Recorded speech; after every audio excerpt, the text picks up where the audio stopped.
Dələduzluq etməkdə təqsirləndirilən sahibkar Zamiq Xankişiyevin cinayət işi üzrə məhkəmə prosesi başlayıb. Bugün Bakı Ağır Cinayətlər Məhkəməsində hakim Elnur Nuriyevin sədrliyi ilə keçirilən prosesdə anket məlumatları dəqiqləşdirilib. İş üzrə zərər çəkən 3 nəfərdən ikisi Fərrux Ələkbərov və Pərviz Səlimov prosesdə iştirak edib. Pərviz Səlimov vəkillə müqavilə bağlaya bilmədiyini əsas gətirərək iclasın təxirə salınmasını xahiş edib. Dövlət ittihamçısı da iclasın təxirə salınmasını istəyib.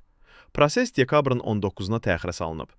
Qeyd edək ki, Zamiq Xankişiyev 3 nəfərin 500 min manatdan artıq pulunu ələ keçirməkdə ittiham olunur. Şirkət rəhbəri zərərçəkmişlərin şikayəti əsasında Bakı şəhər Baş Polis İdarəsi tərəfindən tutulub. Zamiq Xankişiyev əvvəl həbs edilsə də, sonradan ziyanın bir hissəsini ödədiyi üçün barəsində polisin nəzarəti altına vermə qətimkan tədbiri seçilib. Zamiq Xankişiyevin Xırdalan Dəmir Yolu Stansiyasının keçmiş rəisi Fəyyaz Xankişiyevin oğlu olduğu bildirilir. Fəyyaz Xankişiyev 2014-cü ildə yol verdiyi ciddi nöqsanlara və maddi ziyana görə vəzifəsindən azad edilib. Zamiq Xankişiyev bahalı avtomobil kolleksiyasının sosial şəbəkələrdə nümayiş etdirməsi ilə də məşhurlaşıb.